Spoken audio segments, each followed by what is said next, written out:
Hai teman-teman pelajar dan mahasiswa dimanapun kalian berada, saya Wahyuni Lestari dan saya sangat senang bisa berbagi pengetahuan tentang ilmu akuntansi, terutama topik yang sangat menarik, yaitu panduan praktis menyelesaikan siklus akuntansi dengan mudah.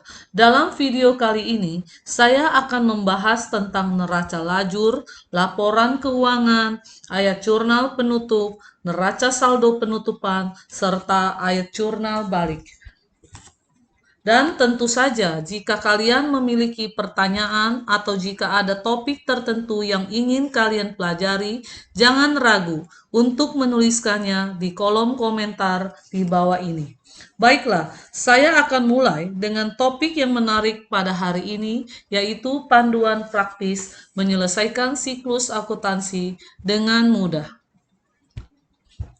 Neraca lajur atau yang dikenal dengan istilah worksheet adalah formulir beberapa kolom atau multiple kolom yang digunakan dalam menyiapkan laporan keuangan. Neraca lajur bukan merupakan catatan akuntansi yang permanen. Bisa menggunakan neraca lajur yang terkomputerisasi. Neraca lajur digunakan dengan menggunakan proses 5 langkah.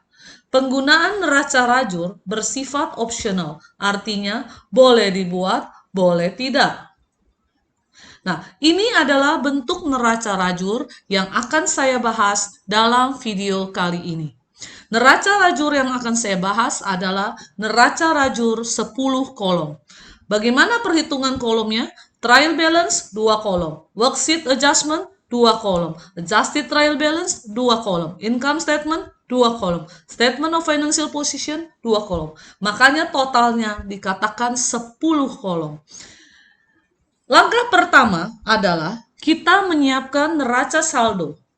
Neraca saldo ini kita ambil dari neraca saldo yang telah kita buat, yang berisi saldo-saldo akhir dari buku besar.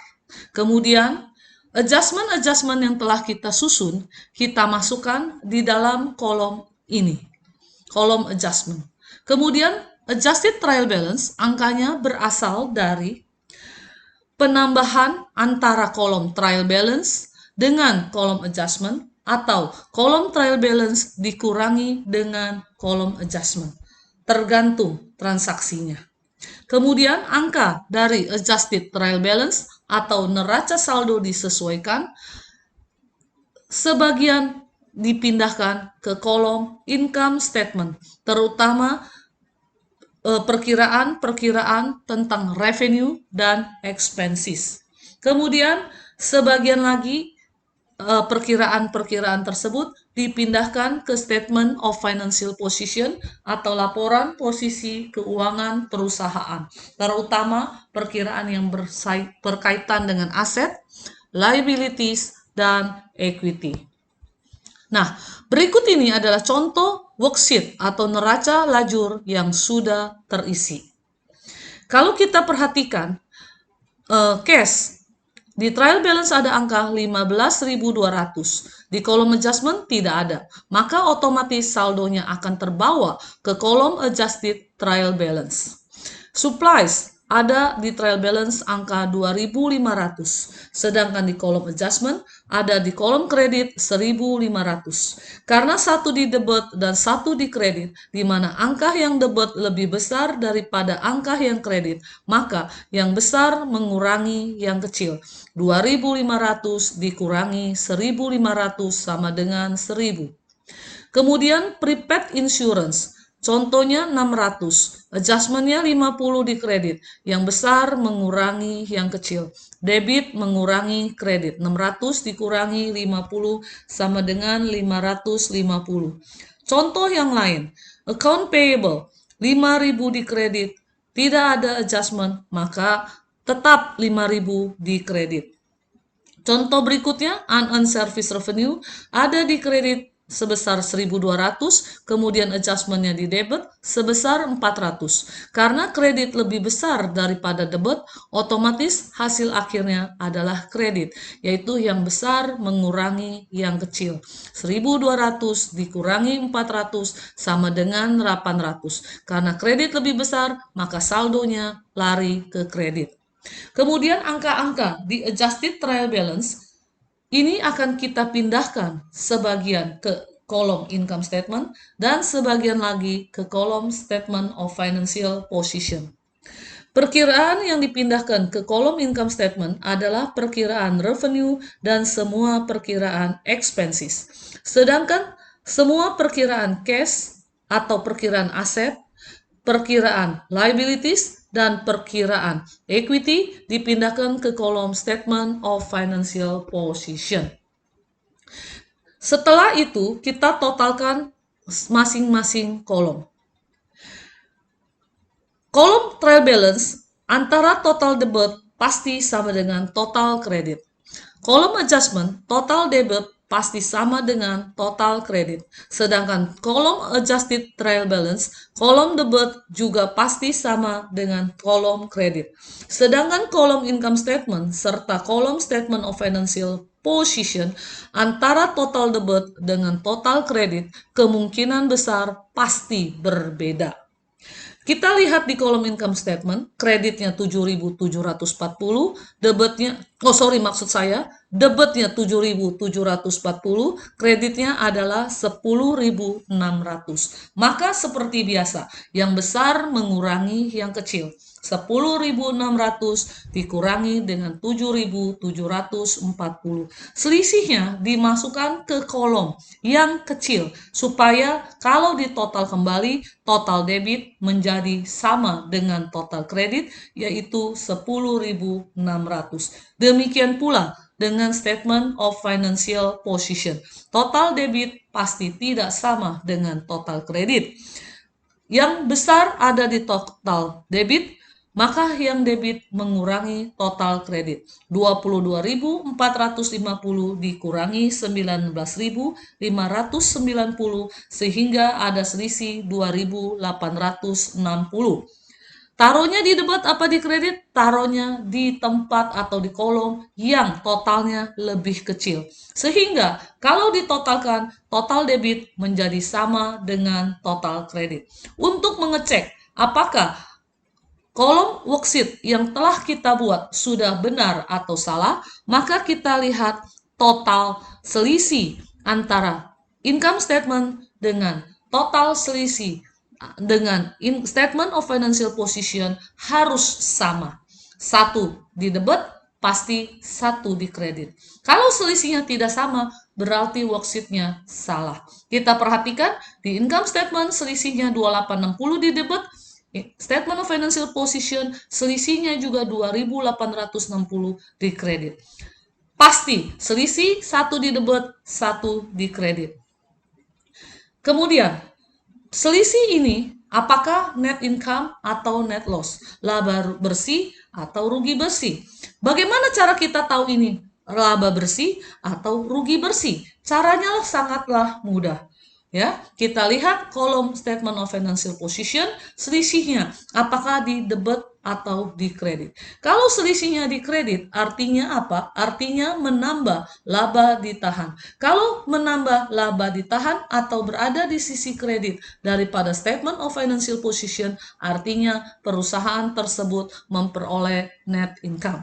Nah, dari worksheet ini, terutama kolom income statement dan kolom statement of financial position, kita bisa susun laporan keuangan. Angka-angkanya tinggal kita ambil dari kolom worksheet ini.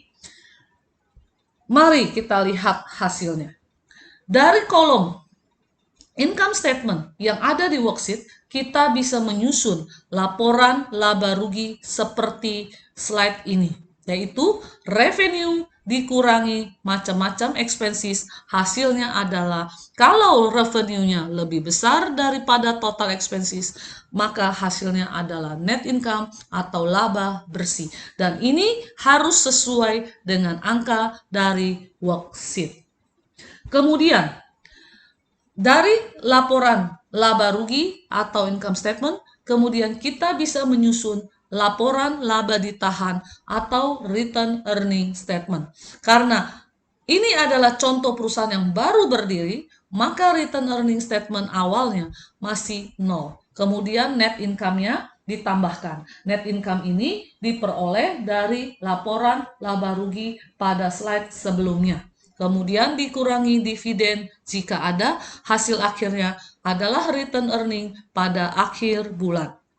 Kemudian dari worksheet, kolom Statement of Financial Position atau laporan posisi keuangan perusahaan, kita bisa menyusun laporan keuangan dengan judul Statement of Financial Position seperti ini, yaitu aset, kemudian equity, dan liabilities. Harus dipastikan bahwa total aset harus sama dengan total liabilities ditambah equity. Kemudian setelah kita berhasil menyusun laporan keuangan yang angka-angkanya diperoleh dari worksheet, maka perusahaan harus melakukan tutup buku. Pada akhir periode akuntansi, perusahaan membuat perkiraan menjadi siap untuk periode yang akan datang. Kalau kita perhatikan pada bagan ini, yang dari awal kita sudah pelajari, kita sudah berada di penghujung, yaitu yang berwarna biru tua. Kita akan melakukan jurnal dan melakukan post closing entries. Jadi melakukan jurnal penutup dan mempostingnya. Kemudian kita membuat atau menyiapkan yang namanya neraca saldo penutupan atau post closing trial balance. Kemudian perkiraan apa yang harus kita tutup dan perkiraan apa yang tidak boleh kita tutup? Ada dua kelompok perkiraan, yaitu perkiraan sementara atau temporary dan ada perkiraan permanen. Perkiraan temporary adalah semua perkiraan yang harus ditutup. Perkiraan sementara atau temporary adalah semua perkiraan yang berasal atau yang berada di laporan income statement, yaitu semua perkiraan revenue atau pendapatan, semua perkiraan expenses atau beban, dan perkiraan dividen. Jadi, semua perkiraan sementara yang berada di income statement itulah perkiraan yang wajib ditutup. Sedangkan semua perkiraan permanen itu berada di dalam laporan Statement of Financial Position atau laporan posisi keuangan perusahaan. Perkiraan ini bersifat permanen, tidak akan pernah ditutup kecuali perusahaan tersebut dibubarkan. Apa saja perkiraan permanen? Yaitu semua perkiraan aset, semua perkiraan utang atau liability, dan semua perkiraan equity. Mari kita belajar bagaimana kita menyiapkan ayat jurnal penutup. Ayat jurnal penutup secara formal mengakui di dalam buku besar transfer atas laba bersih atau rugi bersih dan dividen terhadap perkiraan laba ditahan. Kemudian harus menghasilkan saldo nol dalam masing-masing perkiraan sementara. Artinya, kalau kita sudah membuat ayat jurnal penutup atau kita sudah melakukan posting ayat jurnal penutup tersebut, maka semua perkiraan permanen yang telah kita ketahui pada slide sebelumnya akan bersaldo nol. Pada umumnya, perusahaan membuat ayat jurnal penutup dan melakukan posting hanya pada akhir periode akuntansi tahunan. Nah, kita perhatikan ini adalah bagaimana cara perusahaan menyiapkan diagram ayat jurnal penutup. Ayat jurnal penutup setiap perusahaan pasti hanya ada 4. Yang pertama adalah menutup semua perkiraan pendapatan atau semua perkiraan revenue, lawannya adalah income summary. Karena saldo normal perkiraan revenue adalah kredit, maka kalau ditutup berarti kita mau membuat perkiraan tersebut menjadi bersaldo nol. Oleh karena itu, semua perkiraan revenue kita debit. Lawannya adalah income summary. Yang kedua adalah menutup semua perkiraan expenses, yaitu semua perkiraan expenses bersaldo normalnya adalah debit, karena mau ditutup berarti perkiraan ini mau dibikin jadi nol. Oleh karena dibikin jadi nol, maka semua perkiraan expenses yang ada di debit kita kredit, debitnya adalah income summary. Income summary yang atas penutupan semua revenue dengan income summary yang menutup semua perkiraan expenses, pasti akan terjadi selisih. Bisa selisih debit, bisa selisih kredit. Kalau revenue-nya lebih besar, maka otomatis lawannya adalah ke return earning di kredit. Tetapi kalau revenue-nya lebih kecil, maka akan ditutup ke perkiraan return earning-nya di debit. Kemudian perkiraan dividen akan kita tutup karena perkiraan dividen saldo normalnya adalah debit, maka kita tutup di kredit. Lawannya adalah return earning. Nah, ini adalah diagramnya, sementara di slide berikutnya inilah adalah ayat jurnal penutup yang telah saya jelaskan tadi pada saat berada di diagram. Service revenue yang kredit di debit supaya jadi 0, lawannya income summary. Income summary pada supplies expense dan semua expense lainnya. Karena perkiraan expense sebenarnya adalah debit, kita kredit supaya jadi 0, lawannya income summary. Income summary di jurnal penutup 1 dengan income summary di jurnal penutup 2 terjadi selisih. Income summary yang kredit lebih besar daripada yang debit, maka lawannya adalah income summary harus di debit, kreditnya adalah menambah laba ditahan. Kalau laba ditahan di kredit artinya laba perusahaan. Tapi sebaliknya, kalau laba ditahan di debit artinya perusahaan mengalami rugi bersih. Dividen saldo normalnya adalah debit, karena kita mau tutup, kita harus mengkreditnya. Lawannya adalah return earning. Setelah kita melakukan jurnal, ayat jurnal penutup, kita melakukan posting atau pemindah bukuan dari ayat jurnal penutup ke buku besar. Apa yang akan terjadi setelah kita melakukan posting ayat jurnal penutup tersebut? Maka kita akan mendapatkan yang namanya neraca saldo penutupan atau post closing trial balance. Hasil akhir daripada post closing trial balance adalah total debit pasti sama dengan total kredit, di mana perkiraan yang masih tinggal hanyalah perkiraan permanen saja, yaitu perkiraan aset, perkiraan liabilities, dan perkiraan equity. Buku besar setelah neraca saldo penutupan ya adalah hanya berisi perkiraan-perkiraan permanen saja. Perkiraan-perkiraan temporary atau perkiraan-perkiraan sementara sudah tidak memiliki saldo lagi. Nah, ini adalah bagian siklus akuntansi yang telah saya bahas dalam konten YouTube saya yang pertama, yaitu Analyze Bisnis Transaksi, menganalisis transaksi-transaksi usaha. Kemudian, konten YouTube saya yang kedua, membahas tentang jurnal suatu transaksi, kemudian melakukan posting atau pemindah bukuan ke buku besar. Nomor 4, menyiapkan trial balance. Nomor 2, nomor 3, nomor 4 telah saya bahas dalam konten YouTube saya yang kedua. Sedangkan konten YouTube yang saya ketiga adalah nomor 5, yaitu melakukan ayat jurnal penyesuaian atau adjusting entries. Lalu menyiapkan adjusted trial balance atau neraca saldo disesuaikan. Sedangkan konten YouTube ini adalah konten YouTube yang keempat, yaitu menutup siklus akuntansi dengan mudah, yaitu nomor 7, menyiapkan laporan keuangan dari worksheet, kemudian melakukan jurnal dan pemindah bukuan atas ayat jurnal penutup. Setelah itu, yang terakhir dari siklus akuntansi adalah menyiapkan post closing trial balance atau neraca saldo penutupan. Nah, ini ada saya kasih contoh statement of financial position yang telah diklasifikasikan atau yang telah dikelompokkan. Kalau kita perhatikan tadi ya di awal kita ada belajar tentang laporan statement of financial position. Nah, di slide ini ada belajar tentang statement of financial position, tetapi ini yang tidak diklasified atau tidak dikelompokkan. Sedangkan yang sekarang adalah saya bahas tentang statement of financial position yang telah diklasifikasikan atau dikelompokkan.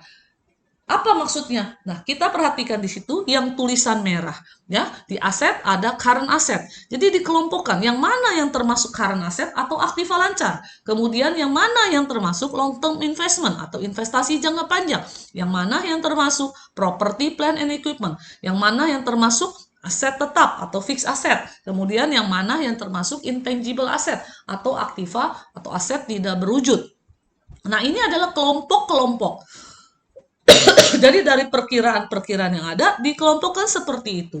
Kemudian bukan hanya aset saja yang dikelompokkan atau diklasifikasikan, tetapi bagian equity dan liabilities juga ikut diklasifikasikan. Current liabilities, utang lancar, utang jangka pendek. Nah, yang termasuk utang jangka pendek yang mana aja? Itu dikelompokkan. Kemudian non-current liabilities atau long-term liabilities, yaitu utang jangka panjang atau utang tidak lancar. Kemudian kelompok yang berikutnya adalah equity. Jadi lebih advance, lebih lanjut daripada yang tidak diklasifikasikan. Kemudian materi terakhir dari konten YouTube saya yang keempat adalah ayat jurnal balik atau yang disebut dengan reversing entries. Reversing entries sering berguna untuk membalikkan beberapa ayat jurnal penyesuaian sebelum mencatat transaksi biasa pada periode yang akan datang. Perusahaan membuat ayat jurnal balik pada awal periode akuntansi berikutnya. Masing-masing ayat jurnal balik adalah lawan yang tepat dari ayat jurnal penyesuaian yang telah dibuat sebelumnya. Menggunakan ayat jurnal balik tidak mengubah jumlah yang dilaporkan di dalam laporan keuangan. Pencatatan dengan menggunakan reversing entries adalah suatu langkah yang bersifat opsional sama kayak worksheet atau neraca lajur. Bersifat opsional artinya boleh dibuat, boleh tidak dibuat. Efeknya akan sama terhadap laporan keuangan. Berikut ini adalah komparatif atau perbandingan antara kalau kita perusahaan menggunakan ayat jurnal balik dan kalau perusahaan tidak menggunakan ayat jurnal balik. Yang warna kuning, kolom yang berwarna kuning itu adalah kita membahas jika perusahaan tidak menggunakan ayat jurnal balik. Transaksi awal, salaries and wages expense pada cash, jurnal pembayaran gaji. Ayat jurnal penyesuaiannya adalah salaries and wages expense pada salaries and wages payable. Kemudian dilakukan closing entries atau ayat jurnal penutup. Karena ada expenses, maka kita kredit pada lawannya income summary di debit. Di kolom warna kuning ini, perusahaan tidak melakukan ayat jurnal balik. Hasil akhirnya adalah transaksi di November 9, subsequentnya adalah salaries and wages payable, salaries and wages expense pada cash. Kemudian, kolom yang di sebelah kanan yang berwarna putih atau kolom putih adalah transaksi awalnya sama, salaries and wages expense pada cash sama, adjusting entries-nya sama, salaries and wages expense pada salaries and wages payable sama, closing entries-nya juga sama, income summary pada salaries and wages expense. Bedanya yang tulisannya warna merah, yaitu kalau di kolom warna kuning tidak ada menggunakan reversing entries atau ayat jurnal balik, tetapi di kolom warna putih perusahaan menggunakan reversing entries, yaitu membalik adjusting entries yang telah dibuat pada tanggal 31 Oktober. Angkanya sama persis, cuma tinggal dibalik yang debit jadi kredit, yang kredit jadi debit.